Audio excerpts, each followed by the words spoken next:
আমরা খুব কম সময়ের জন্য আসছি। তো এই অল্প সময়ের মধ্যে আমরা অনেকগুলো প্রজেক্ট ভিজিট করলাম। তার মধ্যে এখন যেখানে আমরা আছি, জান্নাতি নামের একটা মেয়ে, ওর অন্ধত্ব আছে, দৃষ্টি প্রতিবন্ধী।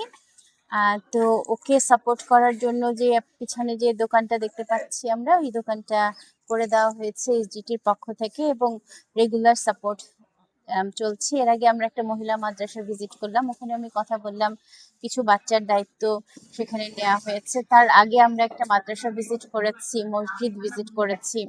সব থেকে ওইটাই বলতে যাচ্ছি যে এই এলাকায় আমরা জানি যে সুন্দরবন এলাকাতে এই অঞ্চলটাতে পানির সমস্যা খুব মারাত্মক থাকে। তো সেই পানির কারণে এলাকার মানুষের নানা রকম শারীরিক অসুস্থতা, পানিবাহিত যে রোগগুলো এগুলো হয়।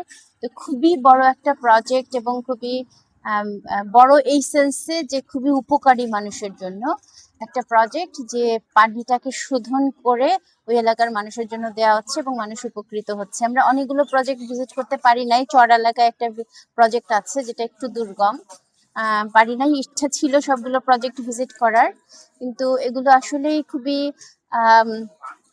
খুবই উৎসাহ দেওয়ার মতন কাজ, যে আমরা যারা বাইরে আছি, আমাদের যাদের সামর্থ্য আছে, আমরা সবসময় নিজেদের আর্থিক সামর্থ্য যখন বেড়ে যায় তখন নিজের বাড়ি গাড়ি, কয়টা অ্যাপার্টমেন্ট, এই জিনিসগুলো, অ্যাপার্টমেন্টের সাজসজ্জা কত বেশি হবে, এই দিকে আমাদের খেয়ালগুলো থাকে।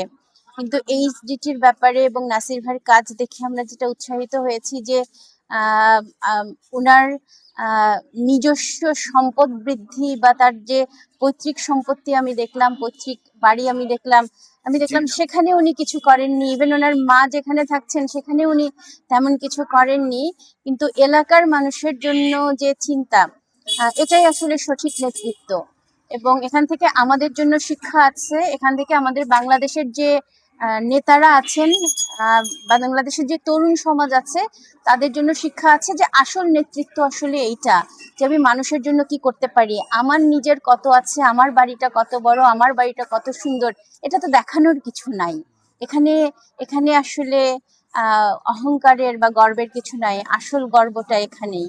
তো ইনশাল্লাহ আমরা আশা করব এই কাজগুলো আরো চলবে, এবং এই কাজগুলোর মাধ্যমে এলাকার মানুষের সাথে সাথে তোমরা যারা এসডিটির ভলান্টিয়ার আছো, আমার সাথে কমপক্ষে ৮-১০ জন এসডিটির ভলান্টিয়ারের দেখা হলো, যারা সবাই তরুণ, যাদের বয়স কারোই মনে হয় না ৩০-এর উপরে, ৩০-এর নিচে সবার বয়স। এই যে তরুণ সমাজকে একটা ভালো কাজের সাথে কানেক্টেড করে রাখা হয়েছে, এবং তোমরা তোমাদের নিজস্ব সময় দিয়ে এই কাজগুলো করছো, মানুষের উপকার করছো। এটাও একটা দেশের জন্য, একটা প্রজন্মের জন্য খুব বড় একটা উদাহরণ। এবং এসডিটি এই কাজটাও করছে, তারা শুধুমাত্র যে মানুষকে সাহায্য করছে তা না, একই সাথে লিডারশিপ ডেভেলপমেন্ট করছে, মানুষ, তরুণ সমাজকে প্রপারলি গাইড করছে।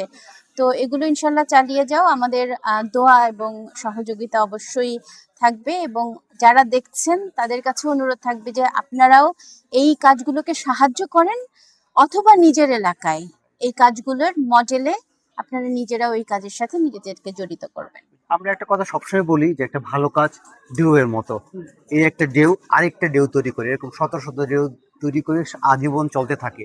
এই যে ভালো কাজ, নাসিরের কাজকে আমরা দেখতাম জানতাম, কিন্তু এইভাবে দেখার পরে আমার ভিতরে মনে চাই আমিও তো কাজ করার দরকার এভাবে। আলহামদুলিল্লাহ, কারণ যেটা বললো যে আমরা যারা দেখলাম, আল্লাহ আমাদের যাদেরকে মানে ফরচুনেট, ভাগ্যবান করেছে, উত্তম রিজিক দিয়েছে, উচিত হলো যে এই যে অসহায় মানুষগুলো যারা আছে সমাজে, তরুণরা আছে, তাদের রিজিক আমাদের রিজিকে ঢুকিয়ে দিয়েছে, তাদের দিকে খেয়াল রাখা। এরা যে যে প্রজেক্টগুলো চালাচ্ছে, প্রচুর কাজের সমস্যা তৈরি হচ্ছে। এরকম যদি আমরা যারা আরো যদি একটু কাজ করে আগায় দিই নিজেদের বাড়িতে, শুধু যে এর সঙ্গে কাজ করতে নট নেসেসারি, আমাদের নিজস্ব এলাকায় যে কাজগুলো করি, তরুণেরা জায়গা পাবে, কাজের জায়গা পাবে। যদি এটা করতে ব্যর্থ হই তাহলে আমাদের তরুণরা যাবে কোথায়, তাই না? তাদের সময়গুলো নষ্ট হবে। তো ইনশাআল্লাহ এটাই আমাদের, আবারও আমি বলছি, রিকোয়েস্ট করছি, দেশে বিদেশে যারা ভাগ্যবান হয়েছে, যারা সুস্থ সবল আছি, সুন্দর আর্নিং আছে, আমরা আমাদের চারপাশের দিকে খেয়াল রাখবো। ধন্যবাদ।